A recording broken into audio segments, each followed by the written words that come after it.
जय हिंद दोस्तों, स्वागत है आप सभी का जीएस की पाठशाला में। दोस्तों ये यूपीपीएससी मेंस 2024 के लिए है। ये आपको 2025 के लिए भी काम आएगा, ठीक है। 2025-26 जब भी आपको देना होगा ये वीडियो आपको मतलब आगामी ये जो पीसीएस की जो परीक्षा है सभी में आपको काम आएगी। 24 में भी काम आएगी, 25 में भी काम आएगी। इसको देखिएगा, लाइक कीजिएगा, शेयर कर दीजिएगा इस दोस्तों में, और चैनल पर नए हैं तो सब्सक्राइब करके बेल आइकन प्रेस कर लीजिएगा। मैंने आपको कल इसका एक वीडियो बनाया था, इसका एक पार्ट बनाया था, ठीक है। वो डे 1 करके था, हालांकि वो डे 1 नहीं था, उसको आप मतलब इंट्रो मान सकते हैं। आज डे 1 है और डे 1 का उसी में मैंने प्रश्न भी दिया था, ठीक है। उसी में मैंने प्रश्न दिया था, ठीक है। तो प्रश्न आप लोगों ने लिखा, आई होप कि लिखा होगा। अगर नहीं लिखा तो लिखना शुरू कर दीजिए आप, ठीक है। कहीं से भी लिखिए, लेकिन लिखिए उसको, कैसे भी लिखिए, ठीक है। तो आज मैं इसी प्रश्न को, जो ये प्रश्न मैंने कल दिया था, ये पीवाईक्यू है, ठीक है। पीवाईक्यू 2023 में जीएस 5 में ये पूछा गया था, ठीक है। जीएस 5 में ये पूछा गया था, यूपी स्पेशल, ठीक। तो ये प्रश्न क्या है देख लीजिए, अभी आगे भी देखते हैं हम लोग, ठीक है। आपको यहाँ पे बेसिकली छोटी छोटी बातों को बताऊँगा मैं, जिससे कि आपका जो आंसर राइटिंग है, जो उत्तर लेखन है, वो आपका बेहतरीन होता जाए। किन चीज़ों का हमें बेसिकली ध्यान रखना चाहिए, ठीक है। क्या चीज़ हम ऐसा करें कि हम मतलब अच्छे नंबर ले आएँ। देखिए ये 8 नंबर का क्वेश्चन था ये, ठीक है। पहला पार्ट जो मैंने बताया था ना कि 125 प्रश्न के 10 प्रश्न होते हैं, ठीक है। तो उसी का ये पहला ही प्रश्न है, ठीक है। और 200 शब्दों के आपके 10 प्रश्न, यानी कि टोटल 20 प्रश्न होते हैं, ठीक। तो चलिए शुरू करते हैं, आगे देखते हैं, बताता हूँ मैं धीरे धीरे, और आपको एक मॉडल आंसर भी बताऊँगा। हालांकि वो मतलब एग्जैक्ट वही होगा ऐसा नहीं है, अलग अलग तरीके से अलग अलग चीज़ें लिखी जा सकती हैं, ठीक है। तो कोई मैं उस पर क्लेम नहीं कर रहा हूँ कि ये जो मैंने लिखा है वही सही है, ठीक है। आप अपने हिसाब से कहीं से और भी देख करके या कुछ लिख सकते हैं, ठीक है। चलिए देखते हैं, ठीक है। वीडियो को लास्ट तक जरूर देखिएगा। आज फिर मैं एक प्रश्न दूंगा आपको, इसी का एक प्रश्न और दूंगा मैं आपको, ठीक है। उससे आपको लिख करके उसे, और जो मेरा जो ये टेलीग्राम वाला चैनल है इसमें आपको लिंक में मिल जाएगा, डिस्कशन वाले में आप भेजिएगा तो मैं उसको चेक कर लूँगा, देख लूँगा और डिस्कस भी कर लूँगा, ठीक। चलिए देखिए, उत्तर प्रदेश के महाधिवक्ता की नियुक्ति की प्रक्रिया तथा उसके कार्यों की आलोचनात्मक परीक्षण करना है। तो सबसे पहले जो है आप प्रश्न पढ़िए, 2-4 सेकंड, ये पूछ क्या रहा है। कीवर्ड्स ज़रूर ध्यान दीजिए। अब यहाँ पे कीवर्ड जो एक तो है कि टैलेंट, ये जो टेलेंडर वर्ड होते हैं उनको देखिए कि क्या पूछ रहा है। तो आलोचनात्मक परीक्षण करना है आपको। फिर ये महाधिवक्ता के बारे में बोल रहा है, इसकी नियुक्ति प्रक्रिया और कार्य के बारे में बता रहा है, जिसके बारे में आपको आलोचना करनी है, जिसके बारे में आलोचनात्मक आपको टिप्पणी करनी है, ठीक है। क्रिटिकली एग्जामिन करना है आपको बेसिकली, ठीक है। The process of appointment of the advocate general and function and his functions in the Uttar Pradesh, ठीक। तो मैंने पहले भी आपको बताया है कि कोई भी आप प्रश्न लिखेंगे, ठीक है, तो उसमें आपका सबसे पहले इंट्रो होगा, ठीक है। क्या होगा? इंट्रो होगा। इंट्रो में आपको किस तरीके से शुरू करना है, अगर पॉलिटी का प्रश्न है, ठीक है, ये ध्यान रखिएगा, जीएस 2 में भी काम आएगा आपको। पॉलिटी का प्रश्न है तो आप कोशिश करिए कि अनुच्छेद आपको ज़रूर उसमें मेंशन करना है, आर्टिकल। अब महाधिवक्ता किस अनुच्छेद में आता है? तो वो आता है, राज्य का जो महाधिवक्ता होता है वो 165 में आता है, अनुच्छेद 165 में आता है, और इसकी नियुक्ति राज्यपाल करता है। तो हम ऐसे इंट्रो बना सकते हैं। कैसे बना सकते हैं हम इंट्रो? कि महाधिवक्ता, राज्य का जो महाधिवक्ता होता है उसकी नियुक्ति राज्यपाल के द्वारा संविधान के अनुच्छेद, ठीक है, मैं पूरा बोल तो रहा हूँ लेकिन लिखूंगा नहीं, आप लोग सुन के लिख लीजिएगा। आगे जो मैं अभी मॉडल आंसर डिस्कस करूँगा उसमें ये सारी चीज़ें मिलेंगी। मैं एक बार पहले खाका तैयार कर देता हूँ, फिर हम उसमें देखते हैं उसमें क्या कमियाँ हैं, क्या चीज़ और होना चाहिए था, वो सारी चीज़ें उसमें हम डिस्कस करेंगे। ये एक बार मैं आपको खाका बता देता हूँ। तो इंट्रो में आप इस तरीके से बता सकते हैं कि महाधिवक्ता का जो पद होता है या महाधिवक्ता की नियुक्ति जो है वो राज्यपाल द्वारा, राज्यों में राज्यपाल के द्वारा अनुच्छेद 165 के तहत की जाती है, ठीक है। ये हमने बता दिया अपना इंट्रो, ठीक। इंट्रो हो गया, ये 2-4 लाइन का आपका इंट्रो हो गया। उसके बाद हम आते हैं मेन बॉडी में, ठीक है। इसके बाद आता है हमारा मेन बॉडी, ठीक है। मेन बॉडी में क्या है कि इसमें पूछ रहा है मेन बॉडी में कि उसकी जो नियुक्ति प्रक्रिया है, उसके कार्य हैं, उसको उसका जो है वो क्रिटिकली एग्जामिन करना है, ठीक है। तो अब आप मेन बॉडी में जब आएंगे तो मेन बॉडी में आपको उसको पहले दिखाना पड़ेगा कि अगर आप चाहें तो छोटा सा एक वो दिखा दें कि उसकी जो अर्हताएँ हैं, ठीक है, अर्हताएँ जो हैं वो क्या होनी चाहिए, ठीक है, योग्यता इसको जिसको कह सकते हैं, तो वो भारतीय नागरिक होना चाहिए, ठीक है, वह उच्च न्यायालय के न्यायाधीश के रूप में नियुक्त होने का मतलब योग्य होना चाहिए उस तरीके से व्यक्ति, उसकी आयु 62 वर्ष से अधिक ना हो, ठीक है, कम से कम 10 वर्षों तक वो किसी न्यायालय में वो अधिवक्ता रहा हो, है ना, या कहीं पे इस तरीके से रहा हो, ठीक है। तो ये चीज़ें अर्हताएँ दिखा सकते हैं आप। अर्हताएँ दिखाने के बाद आप उसके कार्य दिखाना है, क्योंकि कार्य और नियुक्ति के बारे में ही बोला है उसने, तो नियुक्ति के योग्यता दिखा दिया कि भाई ये चीज़ होनी चाहिए, ठीक है, योग्यता दिखा दिया। अब उसके थोड़े से कार्य बता दो कि वो करता क्या है वो, ठीक है। कार्य में आपको बताना पड़ेगा भैया कि क्या है वो, क्या करता है, इस तरीके से भी दिखा सकते हो आप डायग्राम बना के, फ्लो चार्ट बना के कि उसके कार्य क्या हैं। तो कार्य के रूप में अगर हम देखें तो ऐसे लिख लीजिए, मान लीजिए ऐसे कार्य लिखिए, कार्य लिखने के बाद आप इस तरीके से भी लिख सकते हैं ऐसे, या आप पॉइंट में भी लिख सकते हैं, पॉइंट में भी ऐसे डाल के लिख सकते हैं कि पहला कार्य क्या है, दूसरा कार्य क्या है, इस तरीके से। तो अगर देखें हम तो वो राज्य का जो विधिक सलाहकार होता है, यानी कि राज्य का विधिक सलाहकार होता है, तो ये हमें दिखाना है, ये चीज़ महत्वपूर्ण है। राज्य का विधिक सलाहकार होता है, ठीक है, या कह सकते हैं कि विधि का सर्वोच्च अधिकारी होता है, इस तरीके से, ठीक है।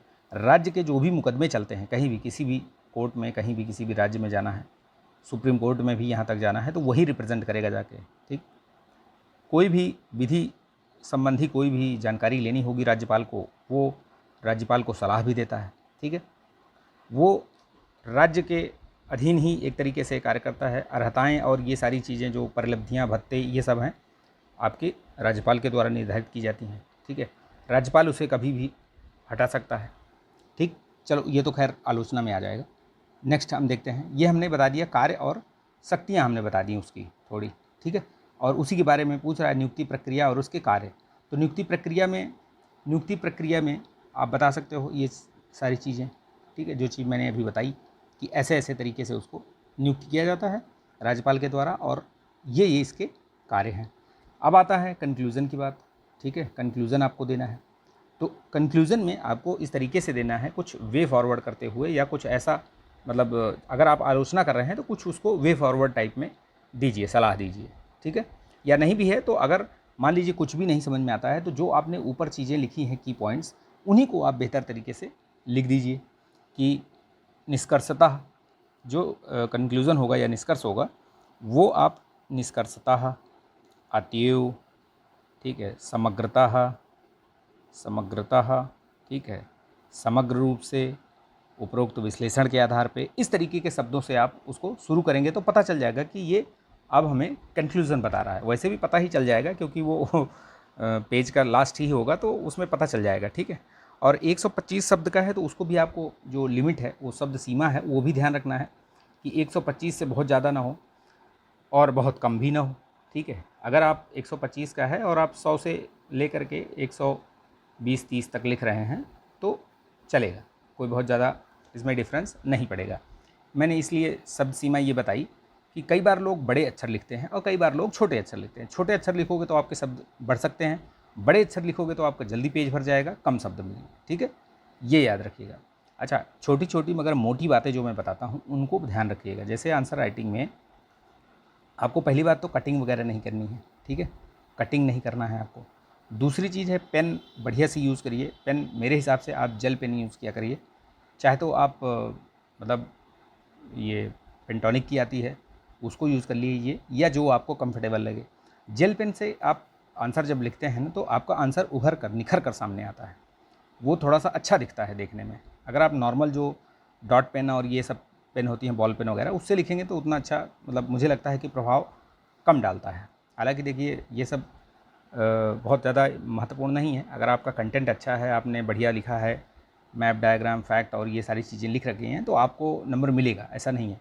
लेकिन एक वो होता है कि हाँ, अगर अच्छी हैंड राइटिंग में आपने जेल पेन से लिखा है तो उसका थोड़ा सा अलग इम्पैक्ट पड़ता है, ठीक। चलिए, तो ये चीज़ याद रखिएगा, और कटिंग वगैरह ना हो ये भी ध्यान रखिएगा। हाँ, दूसरी चीज़, जो जितना पेज दिया हुआ है, मान लीजिए 125 शब्द के लिए आपको 2 पेज मिलता है, ठीक है। और जो 200 शब्द वाला होता है उसमें 3 पेज होते हैं, ठीक है, 1.5 पन्ना। यानी कि आप इसको 2 पेज पूरा भर दीजिए, लगभग भर दीजिए। ये भी आपका पूरा भरा होना चाहिए, कोशिश यही रहे कि पूरा भरा हो। अगर मान लो नहीं भर रहा है तो कम से कम 2.5 पेज तक तो ले जाइए आप, ठीक है। मान लीजिए जैसे ये 1 पेज है, इसके नीचे फिर मतलब मान लीजिए ये पेज, फिर ये पेज, 3 पेज मिला आपको। यहाँ लिखा, यहाँ लिखा, यहाँ लिखा, यहाँ लिखा, यहाँ तक कम से कम लिखिए, ठीक है, इसके आधे पेज तक। और पूरा भर जाए तो बल्ले बल्ले, क्या बात है फिर तो। इसीलिए थोड़ा सा बड़ा लिखने के लिए लोग बोलते हैं कि थोड़ा सा बड़ा लिखिए और शब्दों के बीच में स्पेस दीजिए। एकदम छोटे छोटे ऐसे लिख दिया पूरा ऐसे ऐसे, ठीक है, समझ में नहीं आ रहा है, महाधिवक्ता के बारे में ऐसे ऐसे करके लिखा, एकदम छोटा छोटा, वो समझ में नहीं आ रहा है, तो उसमें भी दिक्कत होती है। तो ये छोटी छोटी मगर मोटी बातें आप याद रखिएगा इस चीज़ को, ठीक। तो मैंने बता दिया आपको इंट्रो लिखना है, मेन बॉडी लिखना है। मेन बॉडी में आपको प्रश्न पढ़ के देखना है कि कितने मेन बॉडी पे पूछा हुआ है। कई बार होता है कि प्रश्न के 3-4 पार्ट होते हैं, तो सारे पार्ट को इक्वली आपको वेटेज देना है। नहीं देंगे नंबर काट लेगा वो, 110% काट लेगा नंबर। किसी प्रश्न में आपको 2 पार्ट है और आपने एक ही पार्ट पे ज़्यादा वेटेज दे दिया तो आपको एक ही पार्ट का नंबर मिलेगा, वो भी पूरा नहीं मिलेगा। तो ये चीज़ याद रखेगा, आगे आने वाले प्रश्नों को मैं बताऊंगा इस तरीके से, ठीक है। चलिए देखते हैं आगे। यहाँ देखते हैं लिखा हुआ है प्रश्न, तो इसको हम देखते हैं। देखिए अब इसमें महाधिवक्ता का पद जो है भारतीय संविधान के अनुच्छेद 165 में वर्णित है, जो राज्यों के राज्यपाल द्वारा नियुक्त किया जाता है, ठीक है। ये इंट्रो ठीक है चलेगा, इससे बेहतर भी आप लिख सकते हैं, ठीक। नियुक्ति प्रक्रिया आप थोड़ा सा बता सकते हो आप। नियुक्ति प्रक्रिया या योग्यता, योग्यता यहाँ लिख दीजिए, नियुक्ति प्रक्रिया की जगह पे योग्यता भी लिख दीजिए, ठीक है। क्या योग्यताएं होनी चाहिए, अर्हताएं, इसमें यहाँ पे अर्हताएं लिख के आप ऐसे करके ऐसे ऐसे बना दीजिए इसके बजाय, ठीक है। वही सारी चीज़ें हैं इसमें भी लिखी हुई हैं, ठीक है। तो ये आप योग्यता यहाँ पे लिख सकते हैं, ठीक। नियुक्ति प्रक्रिया राज्यपाल ही करता है और ये अर्हताएँ होती हैं। कार्य में आप देखिए उसके बता दीजिए कि कार्य क्या क्या करता है। तो वो विधि अधिकारी होता है, विवादों का वो प्रतिनिधित्व करता है देश के किसी भी कोर्ट में, राज्यों का। राज्यपाल द्वारा प्रदत्त कोई भी कार्य होगा उसमें वो बताएगा, वो उसका संपादन करेगा। विधानमंडल के कार्यवाही में भाग ले सकता है, जो समितियां बनती हैं उसमें भी ये बैठ सकता है, ठीक है। विधानमंडल के दोनों उसमें जा सकता है, बोल भी सकता है, भाग ले सकता है, लेकिन वोटिंग का अधिकार नहीं होता है, ये ध्यान रखिएगा। विधि कानूनी और मुद्दों पर ये राज्यों और राज्यपाल को जो है ये सलाह देता है, ये चीज़ याद रखकर, ठीक है। बाकी फिर आप, चूँकि इसमें पूछा है कि आलोचना करनी है आपको, ठीक है, तो आलोचनात्मक में आलोचना कैसे करोगे आप। अब आपको बताना पड़ेगा कि क्या क्या चीज़ें होती हैं जिससे कि ये इसकी आलोचना भी होती है। पहली बात, अधिवक्ता जो महाधिवक्ता की जो नियुक्ति होती है वो राजनीति से प्रेरित होती है, यानी कि कहीं न कहीं ऐसे ये व्यक्तियों को महाधिवक्ता या नियुक्त किया जाता है इनको, जो कि उसके जो सरकार है, जो भी सरकार रहती है, उनकी आइडियोलॉजी को सपोर्ट करते हैं। उन्हीं लोगों को उस तरीके का पद दिया जाता है। जैसे ये कुछ एक मुद्दा भी आया था, आप इसको एग्जाम्पल में लिख सकते हैं। वर्ष 2017 में राघवेंद्र सिंह की नियुक्ति हुई थी, तो इसमें थोड़ा सा कंट्रोवर्शियल चीज़ें हो गई थी या ये चर्चा में रहा, तो इसको आप दिखा सकते हैं। राज्यपाल द्वारा कभी भी हटाया जा सकता है, ठीक है। कोई निश्चित कार्यकाल का प्रावधान नहीं होता, वो भी लिख सकते हो। यहाँ पे नहीं लिखा गया है, लेकिन आप उसको दिखा सकते हो कि कोई निश्चित कार्यकाल नहीं होता है, कभी भी हटाया जा सकता है। निश्चित कार्यकाल यहाँ दिखा सकते हो आप, ठीक है, नोट कर लीजिएगा उसको, निश्चित कार्यकाल न होना, ठीक है, कार्यकाल का न होना, ठीक है, ये दिखा सकते हो आप। राज्य के विरुद्ध केस नहीं लड़ सकता है, ये बिल्कुल सही बात है। बिना सरकार की अनुमति के अन्य कोई जो उस तरीके का केस होता है, जो आपराधिक केस, वो सब नहीं ले सकता है। तो ये चीज़ें हो गई इसकी आलोचना, यही चीज़ पूछा था इसमें, तो ये ठीक है, सारे पार्ट को इसमें कवर किया गया है। अब आप आगे की राह कुछ बता सकते हो इसमें, अगर कुछ बताना है तो, अदरवाइज़ ठीक है। समग्रता जो है, एक ये अधिवक्ता, एक चूँकि राज्य जो कार्यकारिणी होती है राज्य की, उसका एक ये प्रमुख अंग होता है, ठीक है। उसमें राज्यपाल, ठीक है, मुख्यमंत्री, मंत्रिपरिषद और ये महाधिवक्ता, तीनों शामिल होते हैं राज्य की जो कार्यपालिका होती है, ठीक है। तो ये उसका एक प्रमुख अंग होता है और ये जो है संघीय व्यवस्था के लिए भी महत्वपूर्ण पद होता है। ये जो केंद्र में जो अटॉर्नी जनरल होता है उसके साथ ये उसका मतलब उसके साथ ये क्या बोलते हैं, उसको रिपोर्ट कर सकता है, रिपोर्ट करता है बेसिकली, ठीक है। केंद्र में होता है अटॉर्नी जनरल और यहाँ होता है महाधिवक्ता। तो इस तरीके से आप इसको जो आपका ये है क्या बोलते हैं कंक्लूज़न है, उसमें भी आप ये चीज़ें दिखा सकते हो। ये हालांकि कंक्लूज़न बहुत अच्छा नहीं है, लेकिन ठीक है, आप दिखा सकते हो इस तरीके से भी। आप इसमें ये चीज़ दिखा सकते थे कि महाधिवक्ता जो है वो महाधिवक्ता महत्वपूर्ण पद है, इस तरीके से है अपने कार्यों से, और ये राज्य को जो है ये विधिक सलाह देता है, और इसको जो है इसकी जो नियुक्ति है वो निष्पक्ष रूप से की जानी चाहिए, ताकि इस तरीके से ऐसे कुछ करके दिखा सकते हो। ठीक, तो ये आज का जो प्रश्न रहा ये मैंने आज आपको डिस्कस कर दिया। ठीक है, ये आज का हो गया प्रश्न, आज डे 1 का। आप लोग फिर से आप इसको लिखना चाहें तो लिख सकते हैं। ये PDF मैं टेलीग्राम चैनल पर आपको दे दूँगा। ठीक है, ये PDF मैं वहाँ पे भेज दूँगा, टेलीग्राम चैनल पे देख लीजिएगा आप लोग। ठीक, चलिए, अब जो नहीं लिख रहे हैं उनका मैं कुछ नहीं कर सकता हूँ, जो लिख रहे हैं बहुत अच्छी बात है, लिखते रहिए।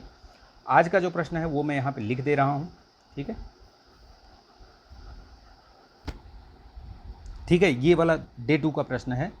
देखिए, उत्तर प्रदेश में क्षेत्रीय दलों की प्रकृति की विवेचना कीजिए, राज्य राजनीति में उनके महत्व पर प्रकाश डालिए। तो ये डे 2 का प्रश्न है।